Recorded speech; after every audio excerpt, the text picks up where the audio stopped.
Assalamualaikum warahmatullahi wabarakatuh. Salam. Alhamdulillah. Wassalatu wassalamu ala rasulillah wa ala alihi wa sahbihi wa man walah amma ba'du.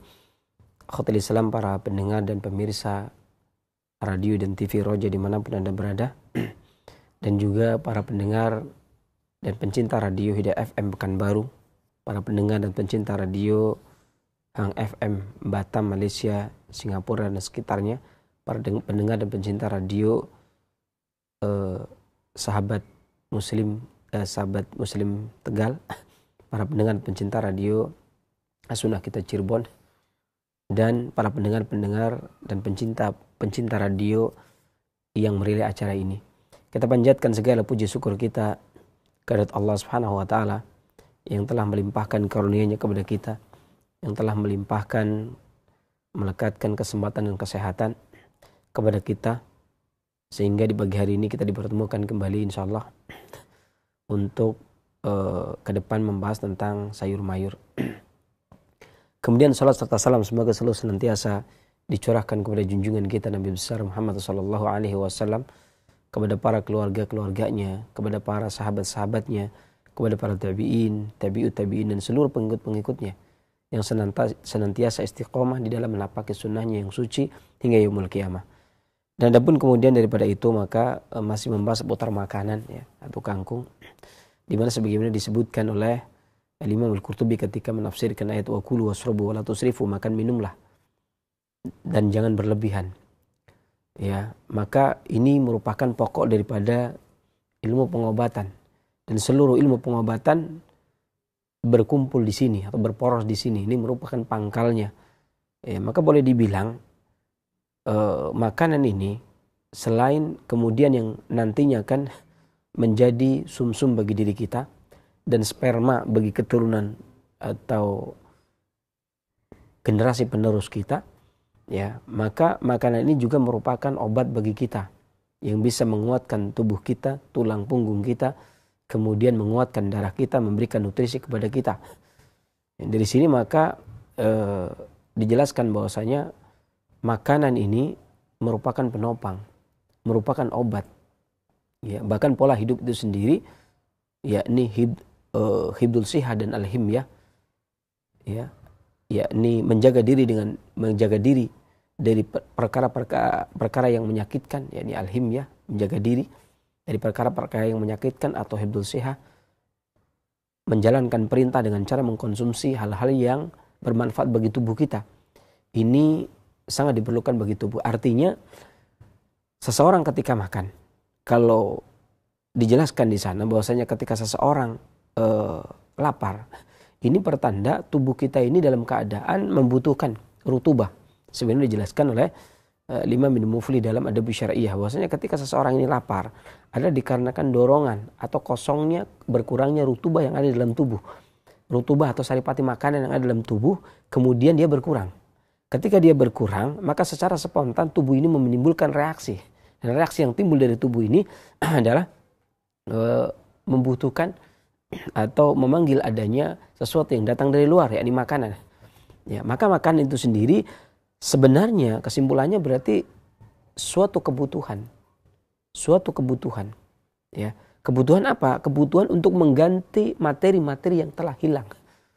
Materi-materi yang telah hilang yang telah digunakan, baik digunakan untuk energi vital untuk bergerak, baik digunakan untuk berpikir, ya, atau dipergunakan dalam aktivitas yang lainnya. Maka ketika rutubah ini terkuras, rutubah ini kemudian terambil dari gerak diam kita, ya, dari berpikir dan santainya kita, kemudian dia terkuras, ya, maka habisnya saripati makan yang ada pada tubuh, ini tubuh menuntut adanya pengganti yang ada. Maka ketika kita fahami bahwasanya setiap makanan kita fahami apa manfaatnya, apa mudaratnya, maka ketika kita memahami makanan ini manfaatnya apa, kita memasukkan berdasarkan kebutuhan badan kita. Apakah hari ini kita butuh bayam, apakah hari ini kita butuh kangkung, apakah hari ini kita butuh apel, apakah kita hari ini butuh stroberi, apakah hari ini kita butuh jeruk, ya, apakah kita hari ini butuh nasi, apakah kita hari ini butuh roti. Ini sesuai dengan kebutuhan tubuh, ya. Sekarang saya butuh ini, ya, besok saya butuh yang itu. Artinya ketika kita paparkan di sini bagaimana manfaat bayam, bagaimana mudaratnya. Karena pastilah ada manfaat dan ada mudarat. Ya. Hari ini kita butuh kangkung. Ya. Besok juga kita butuh tempe. Besok lagi kita butuh yang lainnya. Dan ini bervariasi tentunya. Tidak selamanya seseorang ini membutuhkan kangkung terus, membutuhkan bayam terus. Tidak. Akan tetapi pada kondisi-kondisi tertentu orang tersebut membutuhkan. Maka tujuan dari pemaparan ini, pemaparan materi-materi tentang permasalahan sayur, tentang permasalahan buah, ya ini bertujuan agar kita memahami. Dan ketika tubuh ini lapar dan membutuhkan, maka kemudian bisa kita ambil sebagai makanan. Ketika seseorang lemah letih lesu, oh berarti saya butuh bayam nih, konsumsi bayam. Oh saya butuh bit, konsumsi bit. Oh saya butuh kurma, konsumsi kurma. Ya, jadi kita menjadi orang yang cerdas di dalam memilih makanan. Makanan ini tidak terlalu banyak, tetapi menyehatkan tubuh, menguatkan tubuh. Ya, dengan adanya kekuatan tubuh yang maksimal, tentunya akan mencegah penyakit-penyakit yang datangnya dari luar. Walaupun tidak dipungkiri, segala macam penyakit pada awalnya berasal dari kolbu. Yakni karena adanya penyakit yang berasal dari kolbu, maka materi badan menjadi lemah. Ketika materi badan menjadi lemah, maka beberapa penyakit yang datang dari luar, bakteri kah, virus kah, jamur kah, ini akan gampang datang masuk ke dalam tubuh. Ketika seseorang menjadi lemah. Betapa banyak orang-orang yang tadinya gagah perkasa, periang, gembira, tiba-tiba dalam keluarganya kena musibah, meninggal, kecelakaan atau meninggal dikarenakan usia atau masih kecil kemudian meninggal, tiba-tiba menjadi sedih, dadanya menjadi sesak.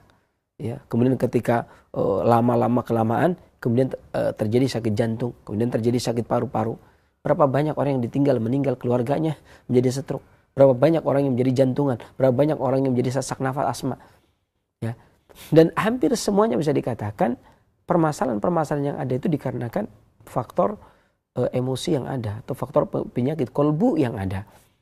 Seseorang misalkan dia bekerja sehari dia nyaman, sehari dia asik, 2 hari dia masih nyaman, 3 hari dia masih santai, ya, sebulan, 1 tahun, 2 tahun, ya, lama-lama terkadang seseorang tersebut jenuh.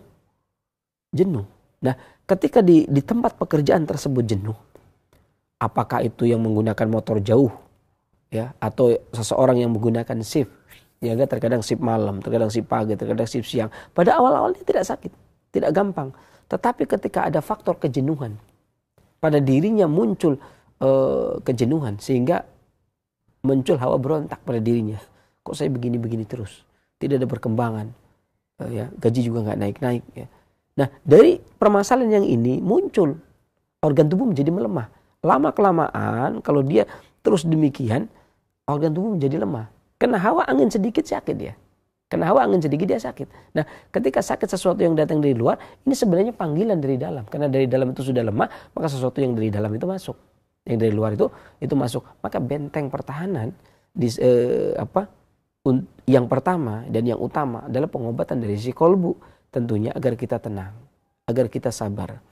Ya, adanya marah, seseorang marah dikarenakan hal tersebut berguna untuk memunculkan rasa sabar. Ya. Disitulah rasa tawakal akan muncul, rasa sabar akan muncul. Ya, dari sisi situ maka badan akan menjadi enjoy, menjadi santai, peredaran darah menjadi lancar. Ya, tidak gampang terkena hawa penyakit yang datang dari luar. Ya. Dan misalkan dia terkena penyakit yang dari luar, maka hanya ringan-ringan saja, tidak sampai terkena penyakit yang berat. Seperti penyakit-penyakit degeneratif abad ini yang mengerikan kalau didengar namanya saja sudah asing di telinga.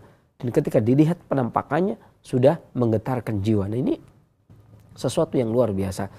Maka tahapan selanjutnya selain kemudian menata kolbu dengan baik, tahapan selanjutnya adalah menata makanan dengan baik. Karena salah-salah makanan kita akan mengundang penyakit.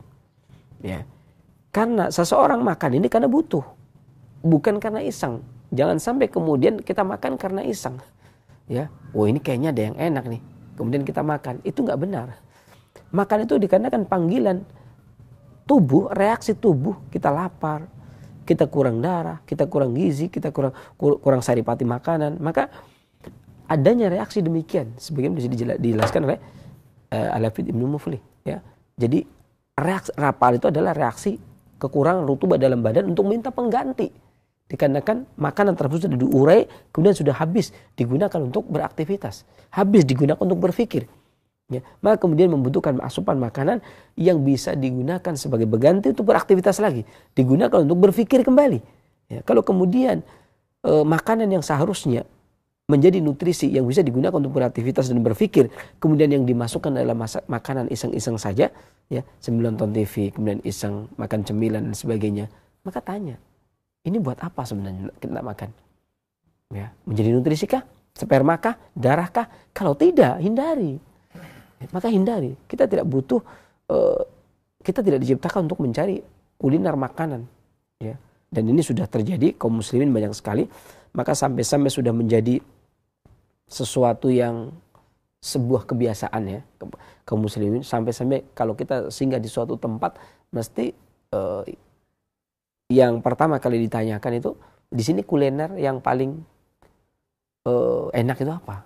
Datang ke Medan, mesti yang dicari makanan Medan itu apa? Datang ke Padang, yang dicari makanan Padang itu apa? Datang ke Kalimantan, yang dicari makanan itu apa? Sebenarnya harusnya demikian. Pada prinsipnya, yang paling besar fitnah yang pertama itu pada badan, itu makanan.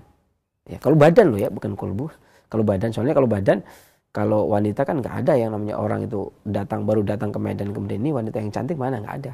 Ya, kaum muslimin nggak akan bakalan begitu. Tapi yang dicari ini enaknya kalau di Medan ini yang paling enak apa? Yang di Padang yang paling enak apa? Batam ini makan yang enak apa? Kemudian tuan rumah akan menyuguhkan sesuatu yang paling enak. Padahal harus demikian. Kalau kita butuh kita makan, kalau tidak maka tidak. Nah, ternyata kangkung juga punya keistimewaan yang demikian, yang dibutuhkan oleh tubuh. Artinya boleh jadi ketika antum berada di Batam kota seafood, atau berada di Medan kota apa ya, kemudian antum berada di Padang kota rendang, misalnya banyak makanan-makanan yang bersantan begitu. Tetapi kalau antum butuhnya kangkung, ya carinya kangkung.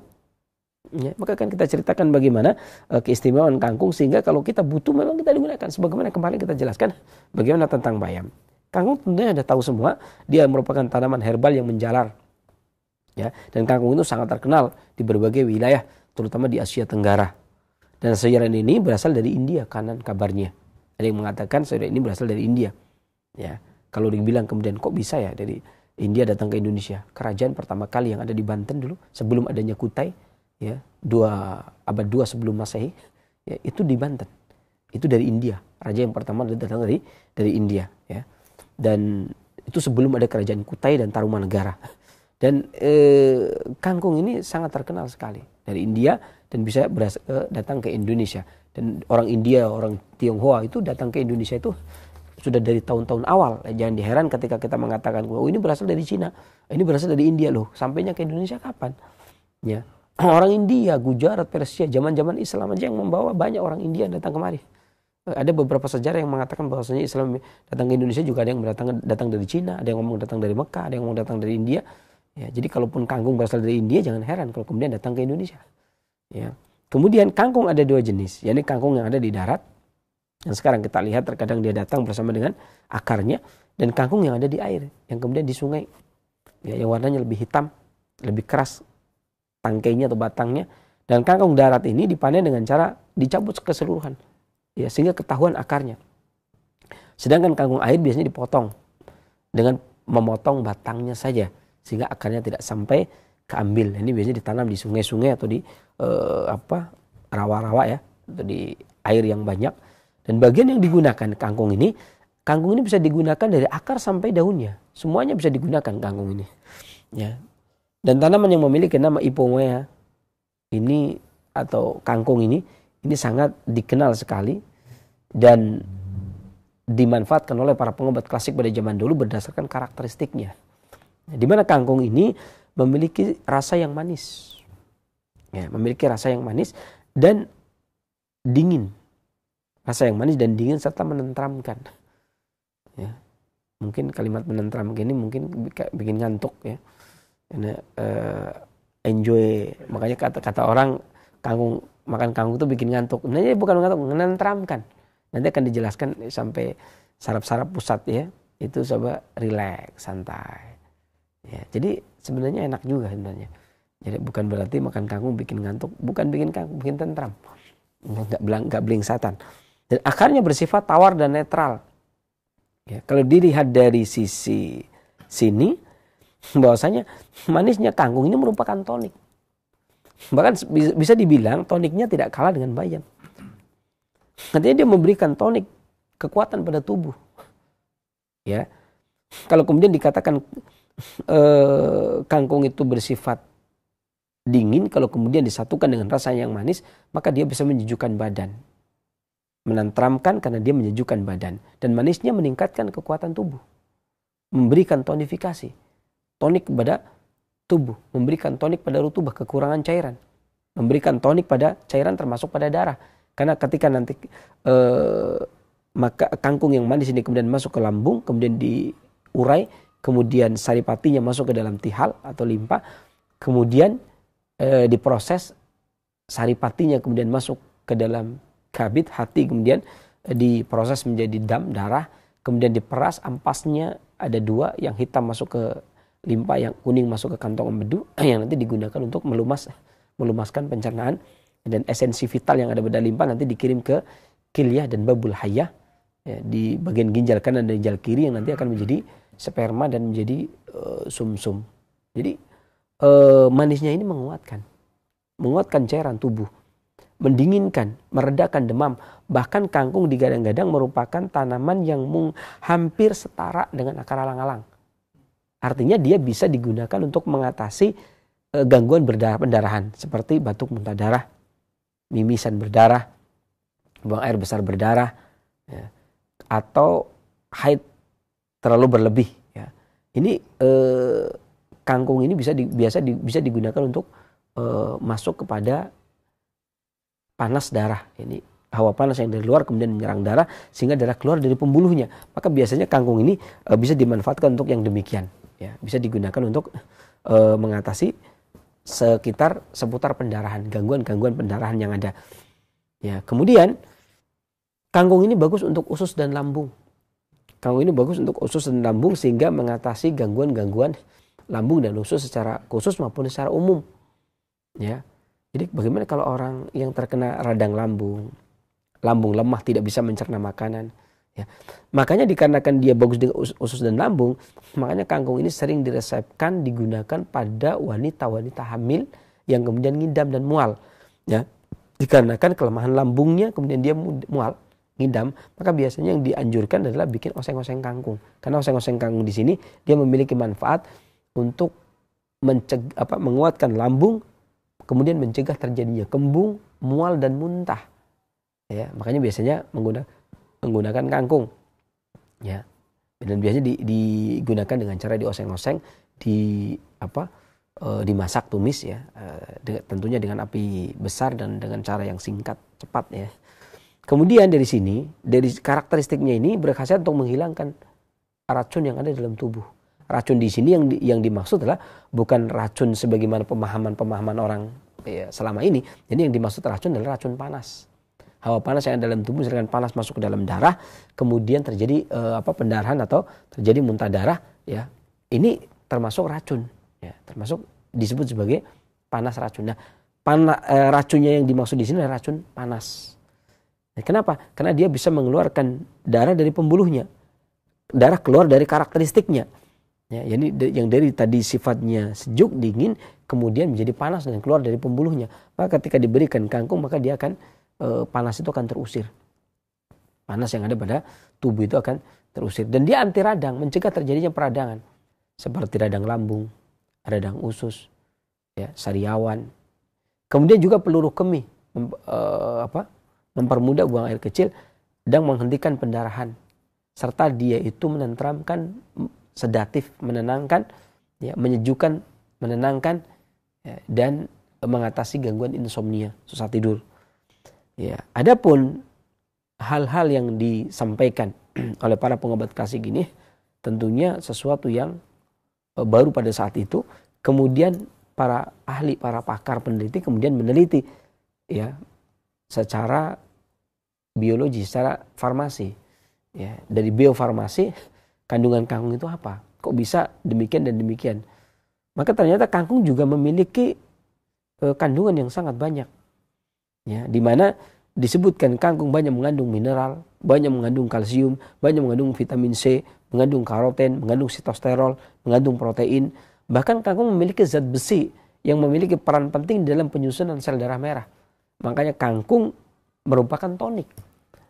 Ya, meningkatkan sistem kekebalan tubuh dan menguatkan, menambah darah dan mengatasi lemah, letih lesu, sering pusing, rambut rontok, ya, dan juga pandangan mata yang kurang tajam atau kurang darah atau pandangan mata kabur.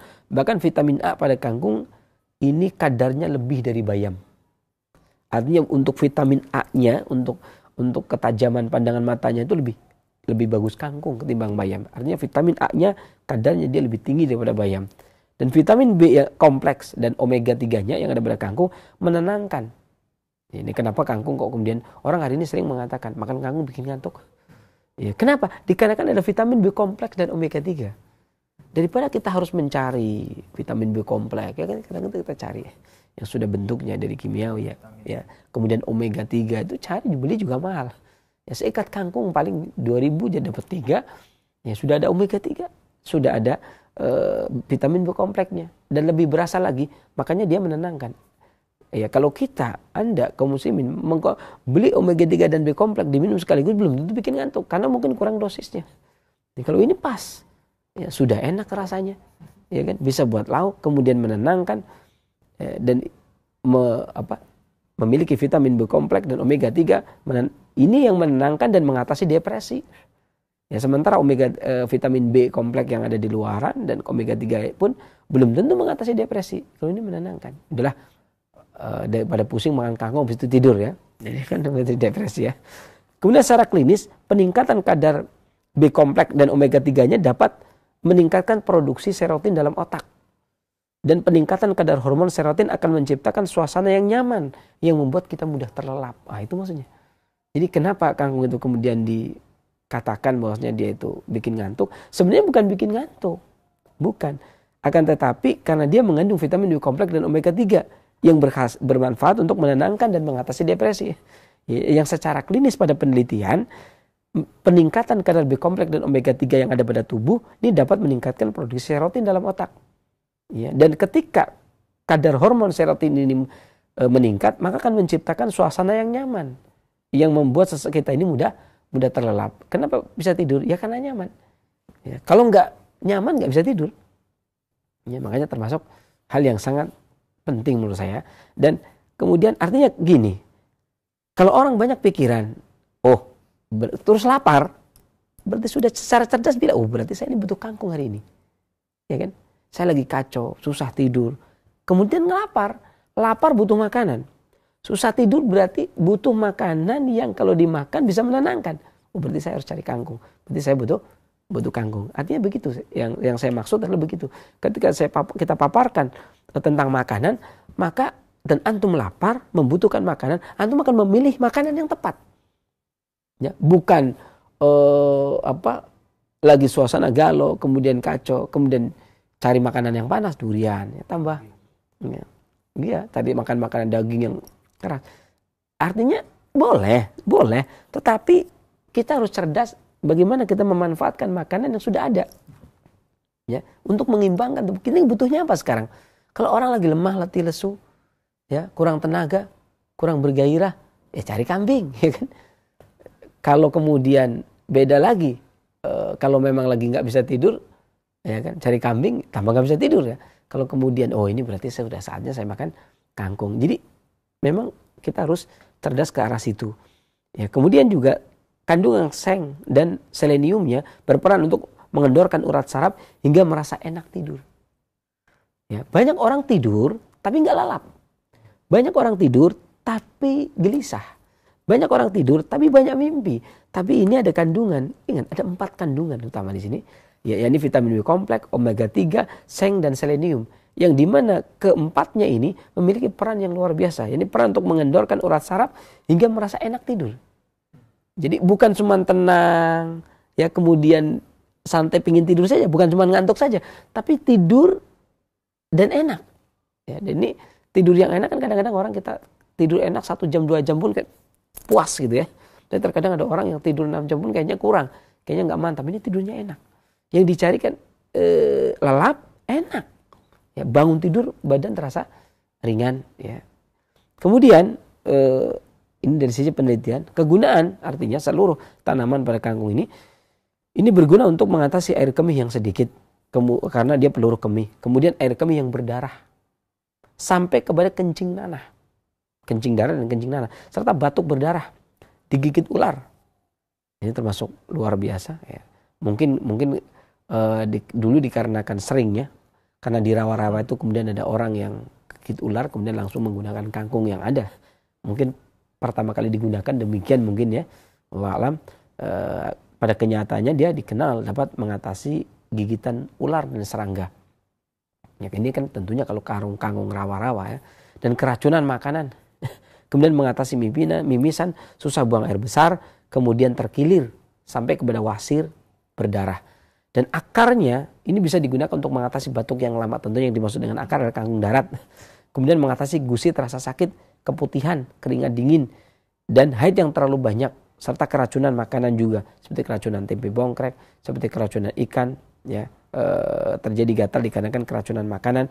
Ya, kemudian juga mengatasi kencing darah, kencing terlalu sedikit, mimisan, sakit perut, sulit tidur, wasir berdarah, sampai kepada obat bisul dan kapalan bagian luar, serta radang kulit yang bernanah, ini untuk obat luar. Jadi kalau kapalan itu tangan terasa kasar, ya kemudian menggunakan getah kangkung. Ya, kemudian kangkung ini dianjurkan untuk pemakaian sederhananya itu dianjurkan 250 sampai 500 gram. Artinya sekitar 1/4 sampai setengah on. Jadi 1/4 sampai setengah kilo. Kangkung ini di jus kemudian ditambah dengan 1 sendok makan madu. Ya, di jus, di blender, kemudian ditambah dengan 1 sendok makan madu, kemudian diaduk rata, kemudian diminum. Ya, ini biasa bisa demikian, atau bisa juga di kangkung segar setengah on atau setengah kilo atau 1/4 kilo, kemudian direbus. Ya, kemudian airnya diminum atau digiling halus. Ya. Digiling halus di blender ya, kemudian airnya diperas airnya kemudian diminum. Boleh direbus kemudian ambil airnya diminum, boleh kemudian di blender kemudian airnya diminum. Nah, untuk pengobatan luar maka kangkung yang segar dilumat kemudian ditempelkan pada bagian yang sakit atau direbus kemudian digunakan airnya digunakan untuk mencuci bisul, mencuci koreng dan mencuci gigitan serangga tentunya yang agak kental. Direbus sampai agak kental, kemudian airnya digunakan untuk mengatasi gigitan ular. Ya, tapi tentunya kalau baru tergigit bukan berarti ya, harus ngerebus dulu kan. Bisa ular cepat, makanya ditumbuk sampai halus, kemudian baru dibalurkan. Ini biasanya menawarkan, sementara selain teh tentunya ya, ini kangkung juga mampu menawarkan ya. Kemudian kangkung juga secara umum bisa digunakan untuk mengatasi buang air besar berdarah, badan lemah, letih lesu, buang air kecil berdarah, digigit kelabang, lipan, kemudian juga bisul, mengatasi eksim, gusi bengkak, kemudian haid yang terlalu banyak, kemudian kapalan pada tangan, ya dengan cara menggunakan getahnya, kencing nanah, keracunan makanan, sampai kepada penyakit-penyakit yang biasa tapi menjengkelkan. Orang-orang sering jengkel dengan penyakit yang ketombe, ya ketombean, ya. Bisa juga dengan cara menggunakan air kangkung, ya.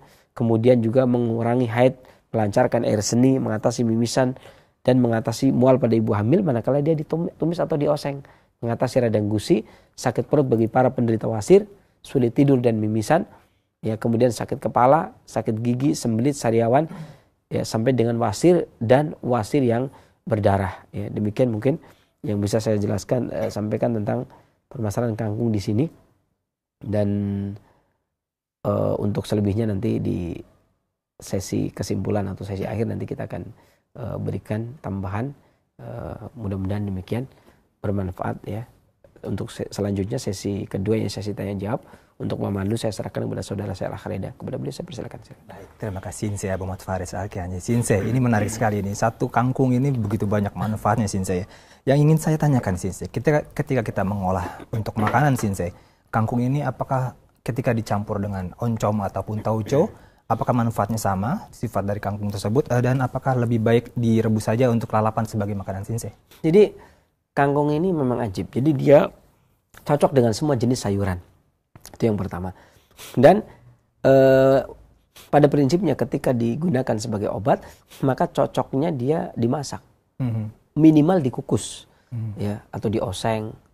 Kalau oseng tentunya dengan cara cepat ya, mau dengan oncom ya. Artinya dia termasuk jenis yang kalau ada makanan yang manis kemudian sejuk, manis kemudian dingin, kemudian akarnya itu netral, maka biasanya dia bisa harmonis dengan makanan yang lainnya. Dia bisa harmonis dengan makanan yang lainnya. Dan kalaupun ada makanan yang lainnya mengandung racun, dia akan menawarkan racun pada makanan lainnya. Jadi dia cocok dengan dihidangkan bersama dengan makanan apa saja, dia cocok. Misalkan dihidangkan dengan udang, ya. Sering juga ada oseng kangkung udang. Ini kalau udang itu bikin gatal, maka dia akan menawarkan racun pada udang tadi. Jadi dia cocok-cocok saja, manakala dia dengan sayur apapun, ya, dia juga cocok. Dan kangkung dapat dimasak menjadi berbagai macam menu sayur, kan bisa caya oseng dan sebagainya. Ya, kemudian juga sayur, ada yang menggunakan daunnya, ada yang menggunakan sayurnya saja, ya. Dan ini kalau yang sering familiar di kita kan dioseng, ya. Dioseng itu dengan api besar dan cepat, tidak sampai kemudian kangkungnya itu menjadi layu. Jadi tidak ada masalah kita menggunakan kangkung dengan apa saja, ya, dengan sayur apa saja, dan bisa dimasak atau minimal dikukus 15 menit kalau memang kita mau mengejus. Ya, demikian. Baik, terima kasih Sinse atas jawabannya, dan kita akan masuk ke sesi kedua. Bagi Anda yang ingin berkonsultasi kepada Sinse Muhammad Faris Al-Kani, silakan di 0218236543 ataupun pesan singkat di 081317776543. Kita akan bacakan pesan singkat yang telah banyak masuk sekali di meja redaksi kami. Kami akan bacakan dari Umu Ati di Tangerang. Assalamualaikum ya Sinse. Apakah benar jeruk nipis dan madu bisa digunakan untuk menurunkan demam pada bayi? Jadi secara umum madu itu harmonis. Madu itu manakala dia, ada yang mengatakan kalau madu ini ada dua pendapat yang kedua-duanya benar. Ada yang mengatakan madu ini sifatnya hangat. Madu ini sifatnya hangat, tetapi dia tidak mengatakan rasanya. Ya, tidak mengatakan rasanya manis, karena udah familiar tentunya yang namanya madu rasanya manis. Jadi madu ini sifatnya hangat. Ya. Ada yang mengatakan madu ini sifatnya netral tapi rasanya manis. Rasanya manis, sifatnya netral. Kenapa? Karena dia sebagai pengharmonis. Ya, kenapa yang satunya netral, yang satunya hangat? Karena manis itu sendiri sifatnya hangat. Manis itu sendiri sifatnya hangat. Dan madu ketika dia bertemu dengan obat lain, dia akan harmonis dengan obat itu dan dia akan menguatkan obat tersebut. Akan menguatkan obat itu dan menurunkan kadar racun atau kelebihan sesuatu yang tidak bermanfaat pada bahan obat tersebut, dan dia akan mengharmoniskan antara obat dengan perut, ya, antara obat dengan perut dia akan harmoniskan.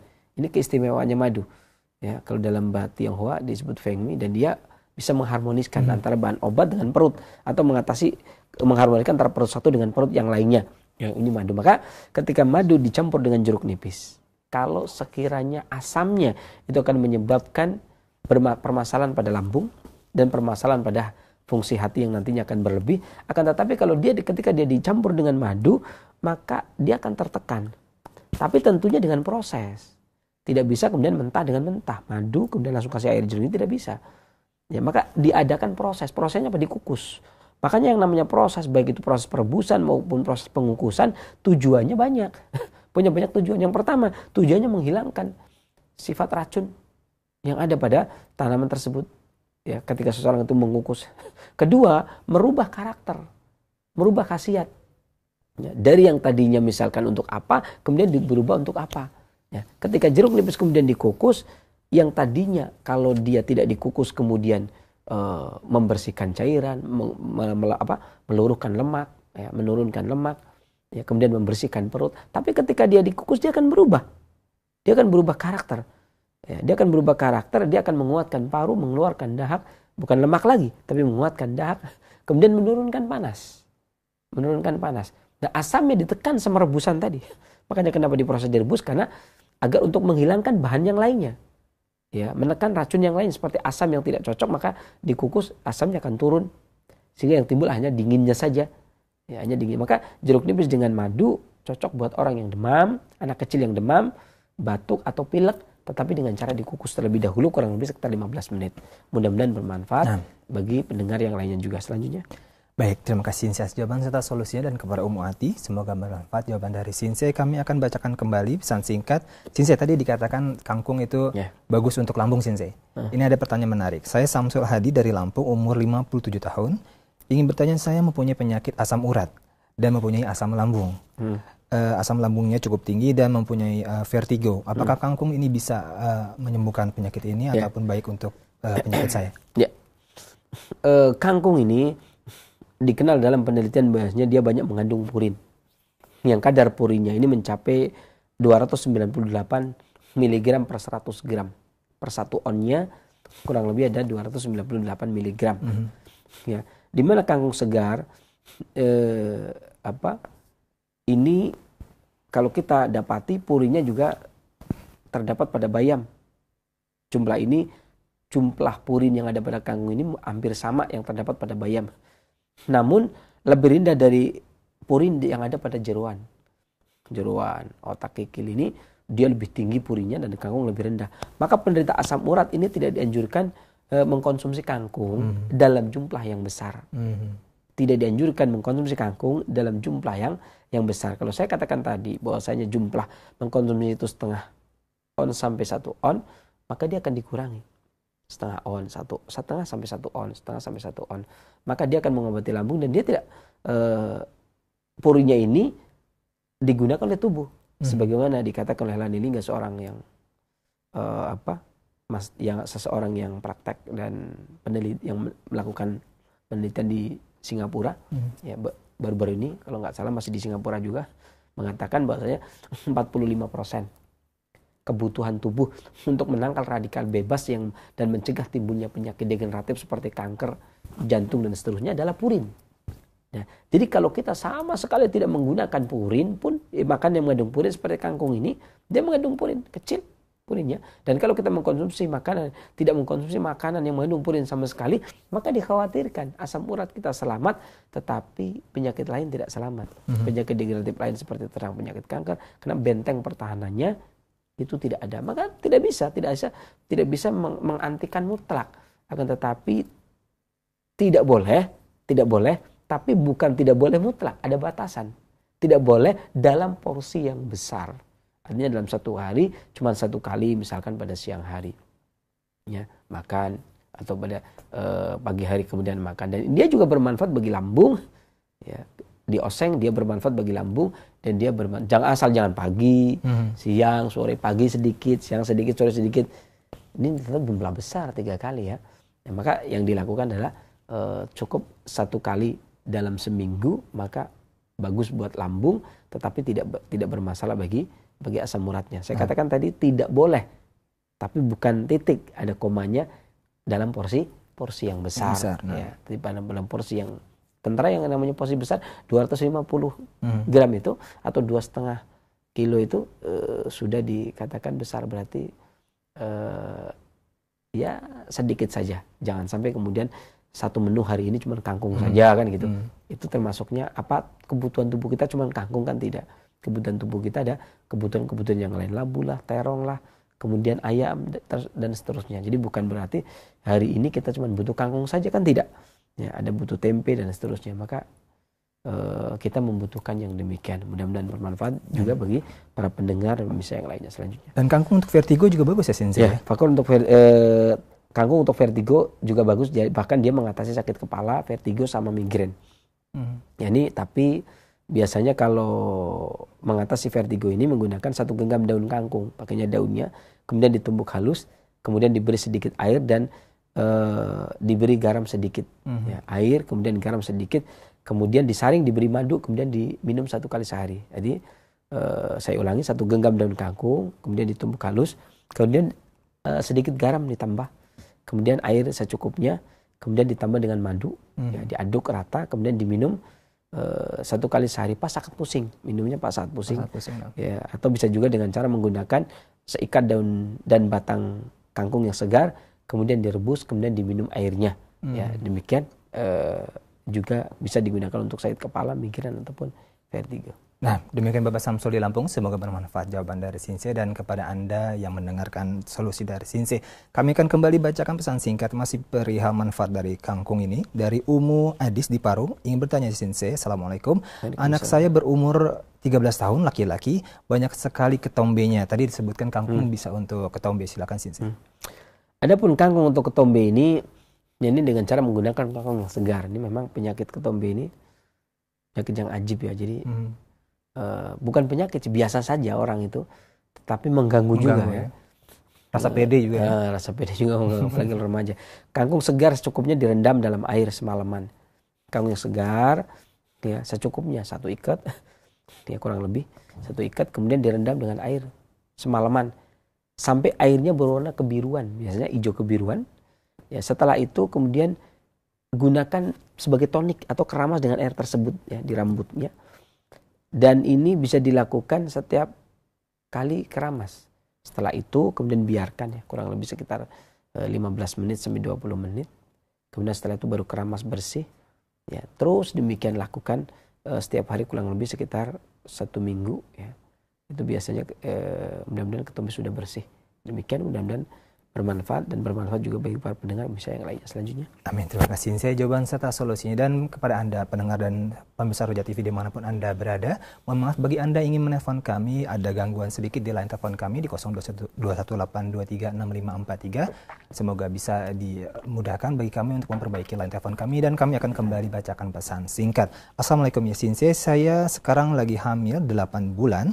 Sekarang saya sedang sakit gigi dan gusi bengkak, serta ada gatal-gatal, mohon maaf, di daerah kemaluan saya.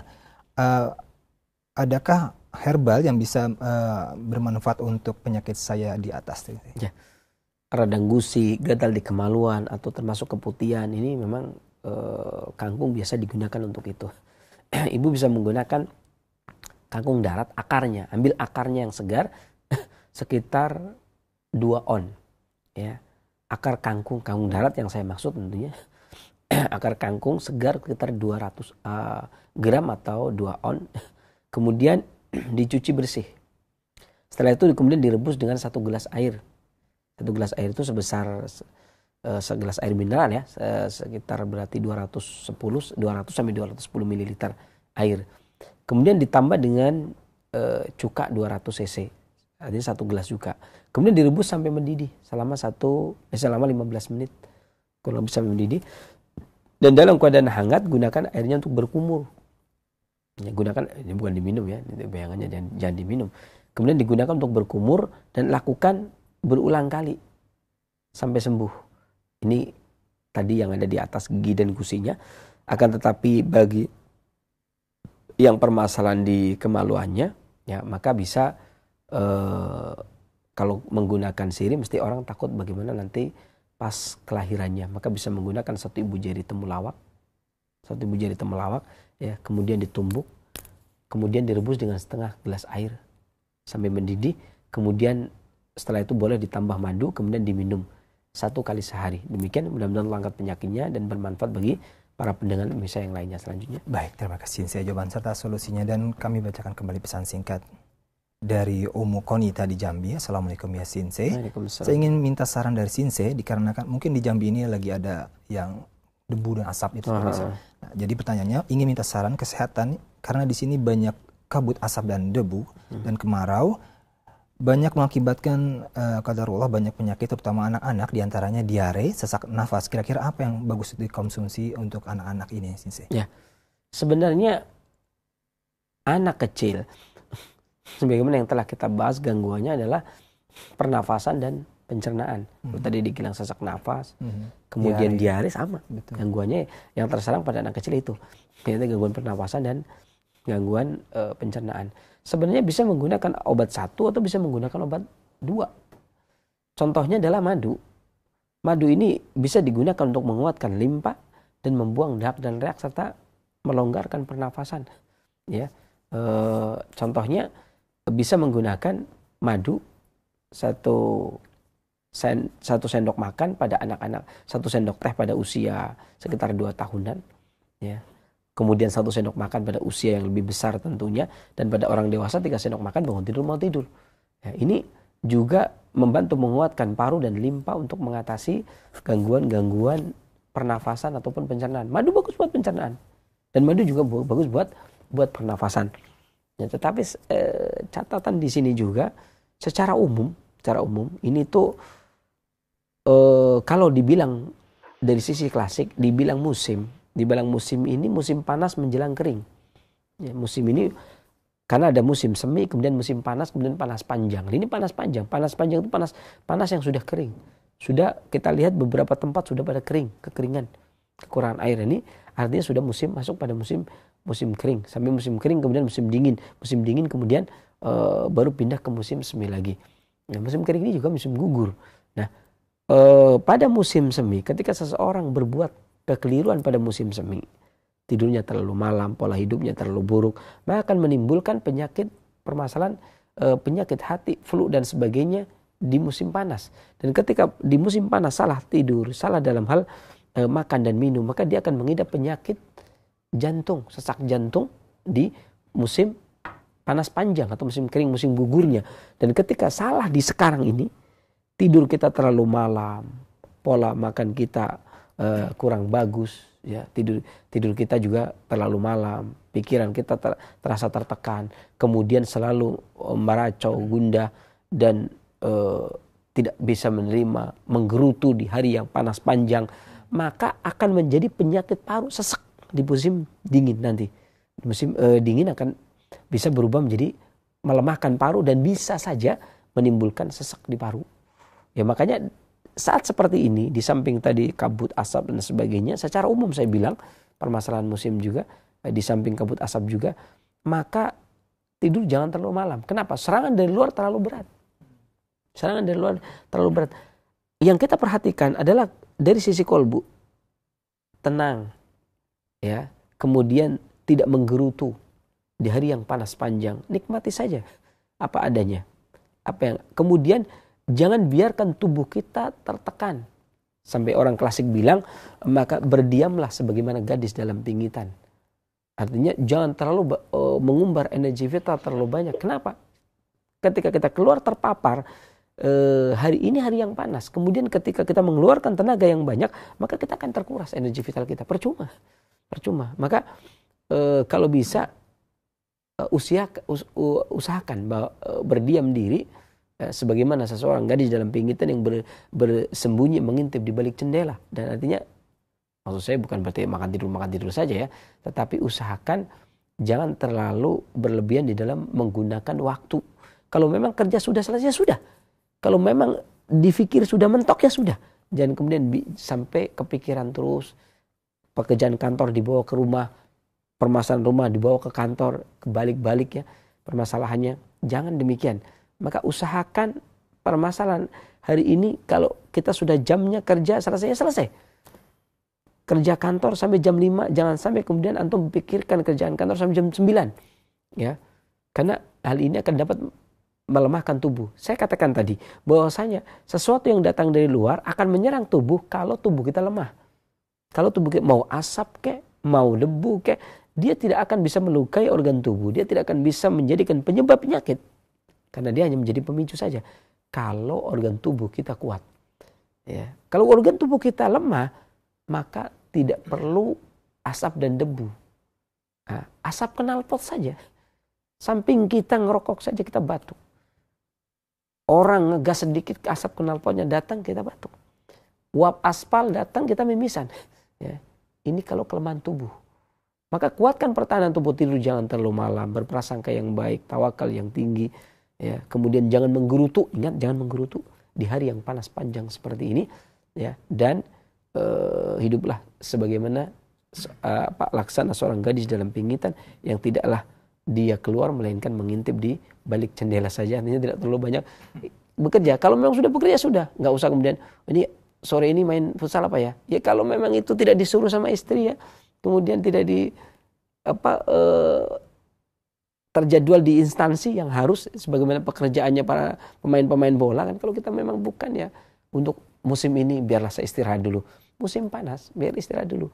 Begitu pula di Timur Tengah kan, musim panas itu istirahat, nggak terlalu banyak mengeluarkan energi vital yang terlalu banyak. Di sini saja Jangan sampai kemudian iseng-iseng malam harinya badminton dan sebagainya. Sayang. Gak cuma yang di Jambi dan di Bengkulu, ini di Jawa juga. Ya, semuanya maka usahakan di musim-musim yang seperti ini jangan sampai melukai diri kita. Ingat juga yang paling penting adalah jangan menggerutu di panas yang panjang. Panasnya gak penting. Seperti itu akan mengundang penyakit yang datang dari luar untuk lebih leluasa masuk ke dalam tubuh. Demikian mudah-mudahan Allah menjaga keluarga ibu dan daerahnya, dan mudah-mudahan bermanfaat juga bagi para pendengar Indonesia yang lainnya selanjutnya. Sinse. Dan pertanyaan dari Umu Konita dari Jambi ini senada dengan pertanyaan dari Bapak Bulka ini di Pekanbaru tentang kesehatan di daerahnya yang penuh asap, dan semoga Allah turunkan hujan yang penuh berkah insyaallah ta'ala. Dan kami akan beralih ke layanan telepon kami. Alhamdulillah kita bisa terhubung kembali di line telepon di 0218236543. Silakan. Halo. Halo, Assalamualaikum. Waalaikumsalam warahmatullahi. Dengan siapa di mana Ibu? Dengan Umu Ali di Pangkal Pinang. Baik, silakan Umu Ali. Ini Sinse, saya mau bertanya.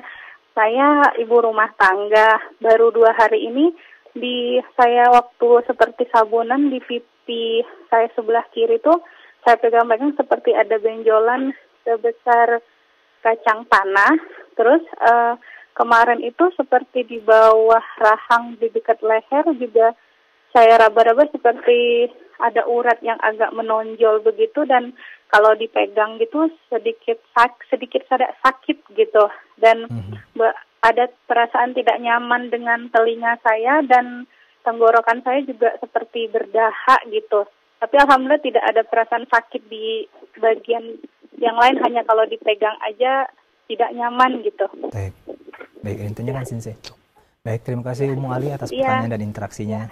Baik. Ya, Assalamualaikum. Waalaikumsalam warahmatullahi wabarakatuh. Waalaikumsalam warahmatullahi wabarakatuh. Terkadang seseorang ini yang saya maksud tadi, di suasana yang panas seperti ini maka akan timbul panas panjang seperti ini, maka akan timbul permasalahan-permasalahan yang membuat organ kita menjadi lemah. Ya, salah satunya adalah timbulnya sariawan, radang tenggorokan, mimisan, benjolan-benjolan yang ada di dalam tubuh. Ya, dan benjolan-benjolan yang ada di dalam tubuh ini kadang-kadang bisa keluar dari beberapa sisi. Yang pertama yang alami, yang sebenarnya sudah ada benjolan tapi tidak dirasakan, ada ketika orang gemuk. Orang gemuk banget, tiba-tiba dia diet menjadi kurus, maka tiba-tiba ketika kurus banyak benjol. Padahal pada waktu gemuk itu sebenarnya ada, cuma belum tampak saja karena saking besarnya. Ya. Dari satu kursi kemudian menjadi separuh kursi. Ya. Itu akan terjadi banyak benjolan-benjolan yang ternyata itu ada.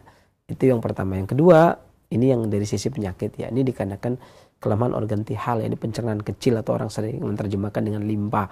Ya. Di mana limpa ini memiliki fungsi 2. Yang paling utama maksud saya, yang pertama adalah transmisi, merubah makanan menjadi saripati makanan, nanti dikirim menjadi darah ke kabid atau hati. Kemudian yang kedua, mentransportasikan cairan. Selain dia menjaga agar darah tidak keluar dari pembuluhnya, dia juga mengatur bagaimana cairan sampai ke setiap organ dan seluruh tubuh yang ada. Maka ketika ada cairan yang setak, ada cairan yang berhenti, ada cairan yang mandek, ya, dan cairan itu tidak buyar dan tidak mengalir, maka dia disebut sebagai dahak atau reak. Kalau dia sifatnya dingin disebut sebagai reak, kalau dia sifatnya panas disebut sebagai dahak. Dan kalau dia berhenti mesti ada penyebab. Penyebabnya itu tadi kelemahan limpa sehingga dia tidak bisa mentransportasikan cairan. Ini penyebab. Setelah adanya penyebab mesti ada pemicu. Pemicu yang lainnya adalah hawa yang ada di luar. Persis seperti kasus Irkunasa. Terjadi dikarenakan adanya dahak yang berhenti, dahak yang lembab, kemudian ada angin kering yang datang dari luar. Angin kering yang datang dari luar dia akan memicu timbulnya berhentinya itu ya cairan tersebut sehingga menjadi benjolan sebagaimana yang Ibu sampaikan tadi. Maka pengobatannya adalah dengan cara menguatkan limpa. Ya, menguatkan limpa dan tihal. Disebutkan di sana bahwasanya limpa dan tihal itu sangat terganggu dengan beberapa emosi. Yang satu diantaranya adalah khawatir, cemas berlebih. Khawatir, cemas terlalu berlebih. Ini akan mengganggu fungsi limpa. Selain dari kolbu, kemudian dia akan ekspansi ke limpa. Ya. Kemudian terlalu banyak berpikir dan stres, galau. Ya. Kemudian juga jatuh cinta yang terlalu berlebih, kangen, rindu terlalu berlebih, seperti pada anak-anak yang merantau. Ini juga akan melukai fungsi daripada organ limpa. Ya. Nah, kemudian ini dari sisi emosi. Yang kedua dari sisi pola makan. pola hidup, tidurnya terlalu malam, ya tidur jam 11 misalkan, atau tidur jam 12, maka limpa tidak mendapatkan saripati makanan yang ada. Ya. Atau dia memakan makanan yang tidak bisa dicerna. Coklat batangan, yang ada pemanis buatan, ada belah dan sebagainya. Yang mana ketika limpa itu harusnya lambung mengurai kemudian menjadi saripati makanan diterima oleh limpa, dia tidak dapat. Ya, sudah tidurnya terlalu malam, dia tidak dapat saripati makanan, maka apa yang terjadi? Maka yang terjadi adalah menjadi kelemahan bagi organ itu sendiri. Ketika organ itu lemah, dia tidak bisa berfungsi dengan baik. Ketika dia tidak bisa berfungsi dengan baik, maka akan terjadi kegagalan-kegagalan dalam permasalahan transportasi tadi. Ya, khususnya untuk limpa dalam permasalahan transport tadi, cairan tadi. Maka akan timbullah benjolan seperti itu. Ada beberapa yang bisa saya anjurkan, di antaranya yang pertama, ibu bisa menggunakan daun belimbing puluh. Daun belimbing puluh kemudian ditumbuk, kemudian dikasih garam sedikit, kemudian dibalurkan pada bagian yang bengkak. Ya, pada bagian yang bengkak itu yang pertama. Yang kedua, ibu bisa menggunakan mengkudu. Satu buah mengkudu yang matang atau yang putih, kemudian diperas ambil airnya. Diperas ambil airnya, kemudian disaring, kemudian diminum. Boleh ditambah dengan madu. Mudah-mudahan Allah angkat penyakitnya dan bermanfaat bagi para pendengar Umisa yang lainnya. Selanjutnya. Baik, demikian Umu Ali di Pangkal Pinang. Semoga bermanfaat jawaban dari Sinse, dan kita akan kembali angkat telepon di 0218236543 di belakang Umu Ali. Silakan. Halo. Halo, Assalamualaikum. Waalaikumsalam warahmatullahi. Ibu mohon maaf, mungkin bisa dikecilkan terlebih dahulu volume televisi ataupun volume radionya. Ya. Baik, terima kasih Ibu. Silakan. Halo, Assalamualaikum. Waalaikumsalam warahmatullahi. Dengan siapa, di mana Ibu? Dengan Ummu Syifa di Tangerang. Baik, silakan Ummu Syifa. Iya. Assalamualaikum Sinse. Waalaikumsalam warahmatullahi. Ini mau nanya Sinse, ini dengan masalah mata saya terasa kayak kering gitu. Terus tidak nyaman. Terus kalau keluar kena sinar matahari nggak nyaman Sinse. Iya gitu aja. Baik, itu saja. Ya, cukup Bu. Ini udah agak lama Sinse. Baik. Baik. Ya. Ada yang tanyakan Sinse? Cukup. Baik, terima Ya. kasih Ummu Syifa. Insyaallah akan Ya, dijawab oleh Sinse. Assalamualaikum. Waalaikumsalam warahmatullahi wabarakatuh. Sama juga dengan gangguan-gangguan mata, ada bisa dilihat dari dua sisi. Yang pertama dari sisi dalam. Saya pernah menjelaskan ketika membahas tentang mata, penyakit mata. Ya, mata ini punya hubungan dengan kolbu. Orang terjemahkan kolbu ini menjadi hati. Padahal yang dimaksud kolbu lati fi sudur, yang ada di dada. Kemudian diterjemahkan terjemahkan sekarang orang-orang sering menerjemahkan dengan nama hati, mata. Sampai-sampai para penyair mengatakan para bujangga dari mata turun ke hati, gitu kan? Karena mungkin kalau yang di dada diterjemahkan ke jantung, gak nyambung, ya kan? Dari mana datangnya lintah? Dari sawah turun ke kali. Maka bagaimana mungkin dari mana datangnya cinta? Dari mata turun ke jantung. Ungnya nih nggak nyambung, makanya udah. Nah, sekarang diterjemahkan ke hati saja biar nyaman. Nah, mata itu sangat berhubungan dengan kolbu tadi. Ya, sebagaimana kisah bapaknya Nabi Yusuf, ya Nabi Yakub alaihissalam, kemudian ketika kehilangan Nabi Yusuf, ya terdengar Nabi Yusuf hilang, diberitakan oleh kakak-kakaknya yang dicurangi, dibuang di sumur.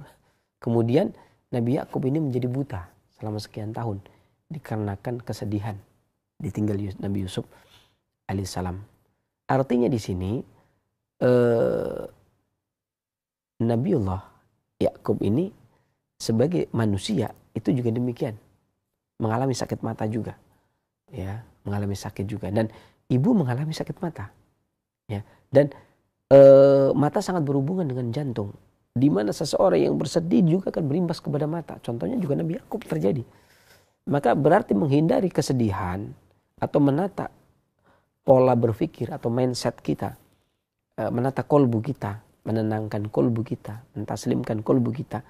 Nah ini atau menyehatkan kolbu kita ini sangat penting sekali, karena mencegah beberapa macam penyakit yang disebabkan oleh itu, dan hampir semua penyakit disebabkan oleh itu.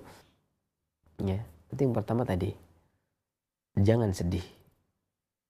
Atau saya tidak ngomong sedih, mungkin kurang gembira ya. Tidak ngomong sedih. Paling tidak begitu, karena ini nyambung atau erat kaitannya, itu yang pertama. Kemudian yang kedua, ada beberapa makanan-makanan juga yang atau pola hidup yang tidak baik buat mata.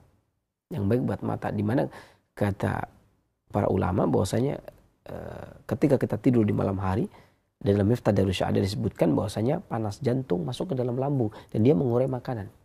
Dia akan mengurai makanan. Ya. Kalau sampai makanan yang diurai ini berkurang dikarenakan jam proses penguraian ini berkurang, seperti misalnya kita tidur jam 12, proses penguraian kan 1, 2, 3, cuma 3 jam. Maka ketika 3 jam, maka saripati makanan itu tentunya karena dia berbentuk cair dan nutrisi yang bersifat lembab, maka mestinya yang terpenuhi adalah yang bagian bawah dulu. Leher ke bawah, tangan dan seterusnya. Tentunya yang bagian atas tidak akan connect, tidak akan nyambung ke sana. Seperti mungkin juga kurangnya darah, kurangnya cairan yang datang ke arah mata. Ini bisa disebabkan dari situ juga. Ya, ada beberapa makanan yang bisa digunakan, selain juga bisa digunakan untuk tetes mata. Kalau untuk tetes mata diantaranya ibu bisa menggunakan bunga melati. Ya, bunga melati 7 kuntum, kemudian diseduh dengan air panas, mendidih, biarkan sampai dingin, kemudian diteteskan pada mata airnya. Air yang panas tadi, setelah dingin, dibuat menyeduh 7 kuntum bunga melati, setelah dingin baru diteteskan ke mata. Itu yang pertama. Yang kedua, untuk diminum sangat banyak sekali. Ya, dan yang ada baroco, bisa direbus, ada daun sendok bisa direbus juga. Kemudian ada mengkudu bisa direbus juga, tapi yang paling gampang itu kunyit atau habatus soda. Ya, kunyit atau habatus ini yang mudah. Ibu boleh pilih salah satu di antara dua yang lebih mudah. Ambil 1 sendok habatus soda, sendok teh, kemudian dikunyah. Kemudian minum air 2 gelas, air putih. Itu 1 habatus soda. Atau ibu bisa menggunakan kunyit. Ya, kunyit diparut, kemudian diseduh pakai air setengah gelas, diaduk rata, kemudian diminum. Pagi, hari bangun tidur. Ya, dan kalau bisa hindari makan telur dan tidur jangan terlalu malam. Mudah-mudahan Allah angkat penyakitnya dan bermanfaat juga bagi para pendengar yang lainnya selanjutnya. Sensei, untuk habatus sauda Sensei, sekarang kan mungkin sudah ada kemasan yang berupa kapsul dan minyak dan susah mungkin menemukan habatus sauda yang dimaksud Sensei yang berupa biji ya Sensei. Bagaimana Sensei dengan kapsul tersebut? Jadi sebenarnya nggak tahu yang sekarang, tapi dulu masih tahun 2000-an ke sana itu proses pembuatan minyak habatus sauda ini masih susah. Jadi bahkan dikabarkan di sana di Mesir bahwasanya 80% ini sebenarnya belum bisa layak dikonsumsi untuk minyaknya. Kalau sekarang sudah kebalik atau sudah layak, wallah alam saya juga tidak tahu. Mungkin juga sudah layak dikonsumsi, tetapi kalaupun layak dikonsumsi ya, ataupun habatus sauda ini bisa digunakan sebagai obat, yang jadi masalah adalah apakah seorang tabib bisa meresepkan? Maka jawabannya tidak. Kenapa?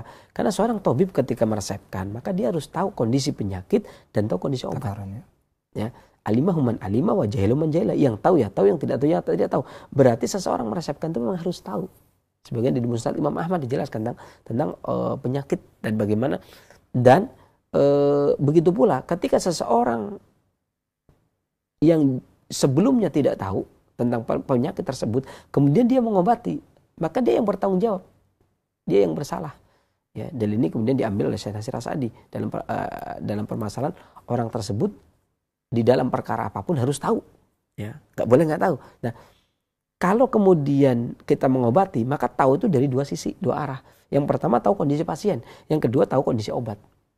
Ya, jadi tidak bisa kemudian kita meresepkan ini kasih minyak habatus sauda. Sementara minyak habatus sauda itu untuk kita memberikan resep harus dengan syarat. Syaratnya kita tahu bagaimana prosesnya. Berapa kilo jadi berapa liter. Ya. Dari berapa kilo jadi berapa liter itu untuk mengetahui dosis. Rasionya berapa. Sempat beberapa kali saya pernah ditawari oleh seorang importir ya, untuk mendapatkan minyak habatus sauda. Masya Allah minyaknya bagus.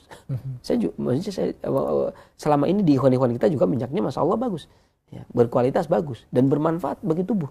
Tetapi yang jadi masalah, kita nggak bisa meresepkan. Bagus tapi nggak bisa meresepkan. Alasannya kenapa? Kita nggak tahu. Untuk mendapatkan 1 liter ini berasal dari berapa kilo habatus sauda. Nah, kalau kita tidak tahu kan kita tidak bisa meresepkan. Ya, wah bagus, bukan nggak bagus. Artinya minyak habatus sauda yang sekarang beredar ini, Masya Allah, kebanyakan yang ada beredar ini adalah bagus-bagus dan bermanfaat bagi tubuh. Tetapi yang jadi masalah kalau kita misalkan ada orang yang beli minyak kapsul minyak, kemudian diminum, boleh, nggak apa-apa. Tapi kalau tabib kemudian memberikan, dia tanggung jawab. Dia tanggung jawab. Artinya tanggung jawabnya di mana? Dia tahu tidak apa yang ada di dalam itu. Minyak habatus sauda itu rasionya berapa. Kemudian artinya ketika memberikan resep itu kan dengan ilmu. Ambil 1 jari kunyit, ambil 1 buah mengkudu, ambil 1 sendok makan minyak zaitun, ambil madu 3 sendok makan. Ini kan dengan ilmu. Takaran-takaran ini tidak asal kan. Artinya kita menggunakan ini dengan ilmu, bisa dipertanggungjawabkan. Nah, ketika kemudian minyak habatus sauda, silakan minum minyak habatus sauda 1 sendok makan misalkan. Ini ketika saya ngomong begitu tidak bisa dipertanggungjawabkan. Kenapa tidak bisa dipertanggungjawabkan? Antara produsen minyak habatus sauda satu dengan yang lainnya berbeda. Dan saling merahasiakan. Ketika kita tanya, ini rasionya berapa mas? Nah, sayangnya ketika importer di sini kita tanya, mas ini rasionya berapa? Oh, ini rasionya biasa. Loh, biasa gimana? Dia berarti nggak paham. Kayak kita, ini rasionya berapa mas? Minyak ini rasionya berapa? Ini istilah proses minyak ya. Istilah proses minyak itu dikenal dengan istilah rasio. Nah, ketika kita tanya, ketika importer itu kita tanya, mas ini rasionya berapa? Dia tidak tahu, ya sudah kita nggak bisa beli kan. Saya pribadi sebagai seorang pengobat, gimana saya mau membeli untuk diresepkan ke pasien? Orang rasionya dia nggak tahu, rasionya ya biasa. Maksudnya biasa gimana? Ya kayak biasa. Tapi ini yang paling bagus. Ya tahunya paling bagus dari mana kan? Ini pengepresannya dengan cool. Ya kita nggak tahu cool dry mau hot gitu kan, panas mau dingin. Kita tidak tahu. Tapi yang penting kita harus tahu rasionya. Dari tahu rasionya sehingga kita tahu, oh harusnya kan per orang itu orang ini itu harusnya habatus sekian. Berarti kalau minyaknya berarti sekian. Kan begitu. Nah kalau kita tidak tahu rasionya ya sudah, mohon maaf. Akhirnya makanya termasuk saya sendiri tidak memakai minyak habatus sauda. Mohon maaf, bukan berarti saya tidak mengakui minyak habatus sauda itu bagus. Tidak. Saya mengakui minyak habatus sauda bagus. Bahkan mungkin juga saya, walaupun saya belum meminum ya, beberapa kali menyicipi, tapi bukan berarti menjadi konsumtif. Akan tetapi karena ketika saya minum saya tidak menemukan rasio. Ketika saya minum, ini berapa ya takarannya? Jadi karena saya buntu, makanya saya mohon maaf saya tidak bisa menerima. Soalnya ketika kita resepkan kepada seseorang, itu harus dengan ilmu. Harus dipertanggungjawabkan. Ya, jangan sampai kemudian asal, kecuali pembeli, penjual. Kalau penjual ini minyak habatus sauda bagus berdasarkan importir, soheh. Dan benar bagus, bukan kita ngomong nggak bagus, benar bagus, masya Allah bagus. Tetapi untuk saya tidak bisa ngasih resep karena saya harus tahu ilmunya. Ya, dan sementara antara satu dengan yang lainnya saling merahasiakan. Lalu kami rahasia. Nah, kerahasia inilah yang membuat kami para pengobat tidak bisa memberikan resep. Ya seperti inilah jamu-jamu yang ada dan lain-lain sampai sekian persen. Ya kita nggak bisa ngeresepin. Ya, jamu ini, jamu itu ya. Kemudian dari dulu kan sudah ada jamunya. Ya ada banyak lah merek-merek jamu yang ada dari semenjak kita belum lahir lah. Mereka itu udah berdiri. Tetapi bagaimana kita kemudian para pemerintah kan menganjurkan kita meresepkan. Ya, di Kemenkes 1076 di pasal 18 kan mereka menganjurkan kita meresepkan itu. Yang jamu pabrikan itu. Tapi bagaimana kita bisa meresepkan jamu pabrikan sementara di situ komposisinya bla bla bla bla dan lain-lain sampai 100%. Nah, yang seperti itu kan kita nggak tahu. Betul. Kecuali dia open kemudian kita terbuka. Setelah terbuka, oh ini begini-begini. Kemudian dosisnya juga berapa komposisi yang dia ini, kita punya gambaran. Kalau begitu berarti untuk orang yang ini pakai yang ini saja. Dosisnya sekian, separuh atau bagaimana. Nah, kalau mereka tertutup, sesuatu yang tertutup kami tidak bisa menyebarluaskan. Ya, salah satunya minyak habatus sauda ini. Ya, ini dari Mesirnya saling merahasiakan. Importernya juga nggak tahu rasionya berapa. Maka dari itu bagus, tetapi kami tidak bisa meresepkan. Ya, kami hanya bisa meresepkan tadi yang serbuk atau yang kapsul bubuk. Ya, karena kapsul bubuk kan sekitar 600 mg. Di sana tertulis. Kalau kapsul bubuk itu biasanya kalau yang kapsul 0, nomor 0 itu biasanya yang banyak itu yang untuk jamu ya nomor 0 itu sekitar 500 sampai 600 mg. Kalau padat dia 600 mg. Nah, kalau 600 mg 500 kita kan udah tahu. Nah, karena kita udah tahu, kita bisa tahu, bisa meresepkan, ya. Itu demikian. Baik, terima kasih saya atas jabaran yang sangat menarik sekali. Masih bisa kamu angkat telepon di 0218236543. Ada beberapa menit ke depan. Silakan. Halo. Halo. Halo, Assalamualaikum. Waalaikumsalam warahmatullahi wabarakatuh. Dengan siapa, di mana Ibu? Saya Umu Apipah dari Takengon. Baik, silakan. Anak saya udah kelas S6 SD, Ustadz. Ada sakit kutil di tangannya. Udah ada menyebar beberapa kutil gitu di telapak tangan, sampai ada di jempol, di telapak tangan, ada sedikit di pergelangan. Baik. Itu apa obatnya ya, Ustaz? Baik. Yang kedua untuk rambut Mohon maaf Ibu. Mohon maaf Ibu, di kanan waktu yang sangat sempit Satu sekali. saja, Satu Ibu, ya. saja Ibu ya. Baik. Terima kasih, Ibu. Terima kasih atas interaksinya Ibu. Ya. Baik. Iya. Terima kasih. Jadi sebagaimana saya katakan tadi, apalagi kelas 6 SD ya, saya pernah membahas tentang permasalahan anak-anak, dan permasalahan anak ini berkaitan erat dengan pencernaan. Pencernaan itu ada dua, ini pencernaan besar dan pencernaan kecil, madah dan lambung ya. Madah kemudian diterjemahkan ke maidah dan tihal. Ya, atau orang sekarang menerjemahkan lambung dengan limpa. Ya, maidah dengan tihal ini terkadang terjadi kelemahan pada tihal yang saya katakan tadi. Ya, pembahasan tadi, yakni ketika tihal ini tidak bisa mendistribusikan cairan, kemudian terjadi berhentinya cairan dikarenakan pola hidup si anak. Ya, kemudian datang penyebab dari luar, pemicu dari luar, kemudian akan menjadi penyakit.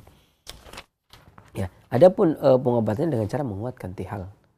Ya, ini yang pertama. Ini kalau dari dalam menguatkan tihal. Ya, untuk menguatkan tihal banyak sekali bisa digunakan minyak zaitun 1 sendok teh pagi sore, itu juga termasuk penguat tihal. Kemudian air kunyit 1 sendok teh pagi hari.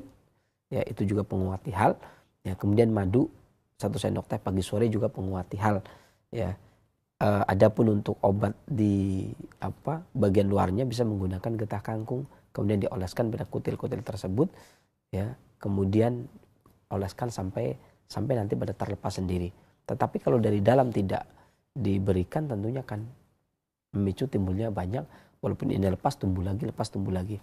Ya, maka kalau di dalam itu kemudian diberikan, ya, apakah itu air kunyit, apakah itu minyak zaitun, apakah itu madu, maka ini juga bermanfaat ya untuk menguatkan tihal sehingga tidak membentuk timbul hal-hal yang baru lagi. Demikian, mudah-mudahan langkat penyakitnya dan bermanfaat bagi para pendengar, bisa yang lainnya selanjutnya. Baik, terima kasih. Saya jawaban serta solusinya. Satu pertanyaan terakhir, kami akan bacakan pesan singkat dari Ibu Sri dari Perlak, Aceh. Assalamualaikum ya Sinse, apakah ada solusi herba untuk bayi jantung bocor Sinse? Ya, adapun bayi jantung bocor ini sebenarnya solusinya sangat banyak sekali. Ya, dan banyak sekali para pengobat yang menangani jantung bocor, para tabib-tabib klasik yang menangani jantung bocor itu tidak sampai 1 tahun ya. Bahkan paling ya, walaupun ada yang 1 tahun bukan dikarenakan belum sembuh, tetapi biasanya perawatan. Biasanya 3 bulan itu sudah baikan, 1 bulan, 2 bulan, 3 bulan, tapi biasanya mereka akan terus karena khawatir ya, orang tuanya itu akan menjaga anak-anaknya, sehingga mereka akan berobat terus sampai lebih dari 6 bulan. Sebenarnya bukan karena belum sembuh, tetapi karena perawatan saja. Dan jantung termasuk ada bahan-bahan obat yang bisa digunakan untuk regenerasi sel. Sementara belum ada, maka bisa menggunakan untuk bayi 1 puting dot madu, kemudian diminumkan pagi dan sore. Ya, untuk sementara. Tapi kalau ada, maka bisa menggunakan daun pegagan. Kalau orang Melayu bilang pagago, orang Minang, tapi nggak tahu orang Aceh. Orang Minang mengatakan pagago. Ya, dan ini sangat banyak. Pegagan juga sudah sangat terkenal sekali. Saya rasa di Aceh juga, karena herbal sekarang sudah lagi booming. Bisa di-searching di internet, pegagan itu sudah keluar. Dan dia biasa tumbuh di pinggir-pinggiran sawah. Ya, dan dia pegagan ini bisa diambil 1 jimpit ya, tangan ibu, karena tangan anak itu tidak bisa. Kemudian direbus dengan 1 gelas air sampai mendidih, kemudian disaring, diminumkan 1 sendok teh ya, 1 sendok teh dibagi 2 pagi dan sore ya. Dan ini juga mengatasi gangguan jantung bocor ya, karena kalau obat lain seperti temu putih, temu hitam itu pahit, maka anak kecil, bayi itu kasihan. Maka masih mending pegagan yang rasanya agak sedikit manis. Banyak sekali sih, ada juga akar tebu hitam juga bisa digunakan untuk kembali regenerasi dan revitalisasi sel pada jantung bocor sehingga mengobati jantung bocor. Tetapi pada anak-anak saya lebih cenderung menggunakan pegagan ataupun madu. Ya, demikian mudah-mudahan Allah angkat penyakitnya dan bermanfaat juga bagi para pendengar Indonesia yang lainnya. Dan pertanyaan tadi Ibu Sri dari Aceh, penutup dari perjumpaan kita, silakan berikan rangkuman Sensei. Sebagai catatan saya katakan tadi bahwasanya kangkung merupakan sesuatu yang istimewa dan dia cocok dengan semua jenis sayuran dan sebaiknya dimasak dulu, baik dikukus ataupun dioseng. Dan kangkung dapat dimasak menjadi berbagai macam menu sayur dengan sesuai selera kita yang enak. Dan sayur daun yang batangnya berongga ini biasanya direbus atau ditumis. Dan kangkung ini tidak dapat dimakan mentah dikarenakan memiliki getah yang bisa melekat pada bibir dan tidak bagus. Ya, kemudian kangkung ini mengandung purin, tadi sudah saya jelaskan. Ya, purinnya itu tinggi 298 mg per 1 onnya. Jadi kangkung segar dalam jumlah ini sama dengan purin yang terdapat pada bayam. Namun lebih rendah daripada purin yang ada pada jeroan, sehingga penderita asam urat tidak dianjurkan mengkonsumsi dalam dosis yang besar. Berarti pada dosis yang setengah on itu masih diperbolehkan. Dan dalam penelitian di laboratorium Sokeng dan Rokeya menumbuhkan efek anti diabetes yang dimiliki oleh ekstrak daun kangkung. Saya ulangi, dalam penelitian di laboratorium Sokeng dan Rokeya menemukan efek dari kangkung ini memiliki efek anti diabetes, ya, yang diambil dari ekstrak daun kangkung. Maka ada baiknya bagi para penderita diabetes untuk rutin mengkonsumsi kangkung, baik rebusannya ataupun oseng-osengnya. Ya, dari kangkung di sumber Direktorat Gizi Departemen Kesehatan Republik Indonesia, ya, di tahun 92, kangkung banyak memiliki energi, protein, lemak, karbohidrat, kalsium, fosfor, besi, vitamin A, vitamin B1, vitamin C, air, dan kandungan-kandungan yang lainnya. Ya, dan saya katakan lagi bahwasanya kangkung ini merupakan jenis rerumputan yang tumbuh di rawa-rawa atau seterusnya.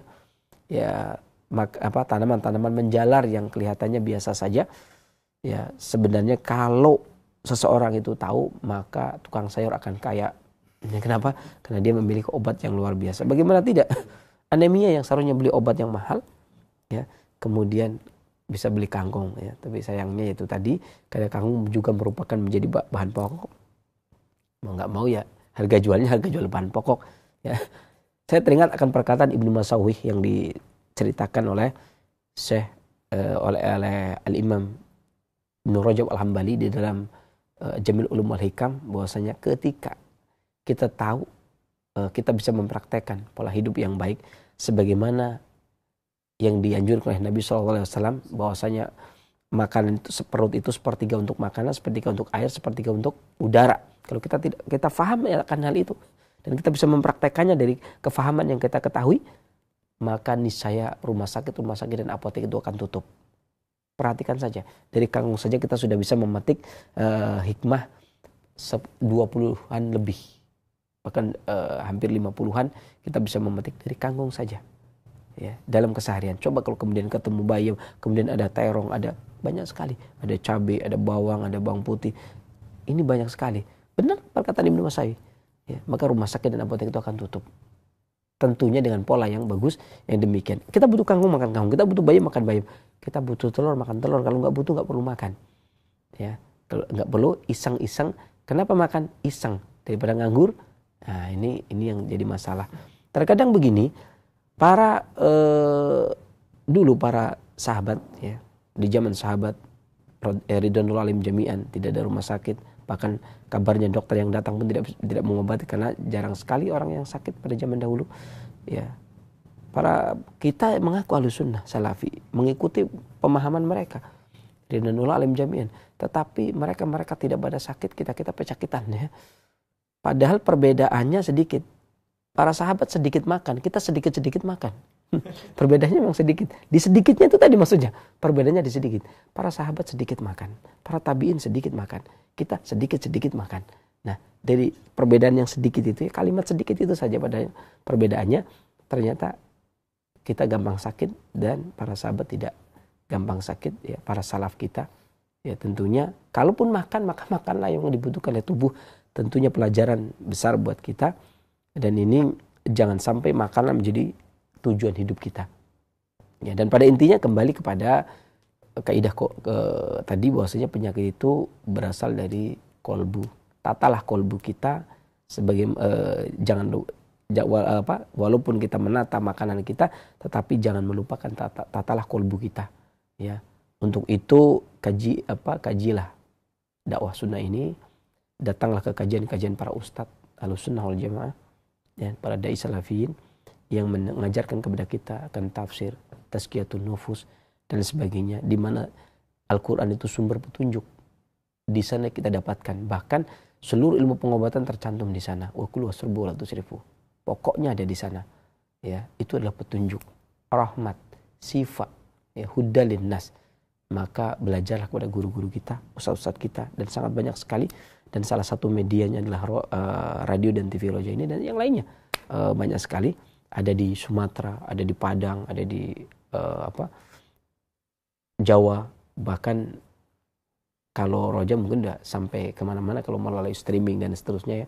Jangan kemudian mengatakan saya berada di luar daerah, saya berada di Singapura, nggak bisa. Bisa pakai internet juga bisa ya. Jangan sampai ngomong nggak bisa ya, karena dari situlah kita bisa menata kolbu kita, belajar bagaimana fikih yang benar, bagaimana agar hati kita menjadi benar beribadah kepada Allah yang benar, karena itu tujuan hidup kita yang akan kita pertanggungjawabkan sampai akhirat nanti. Jangan sampai mengupayakan kesehatan badan setengah mati, tapi mengupayakan kesehatan kolbu itu sambil lalu. Demikian, mudah-mudahan bermanfaat. Kesalahan dari saya, kekurangan juga dari saya, kesembuhan dari Allah Subhanahu wa taala saya akhiri. Billahi taufiq wal hidayah, alhamdulillahirabbil alamin.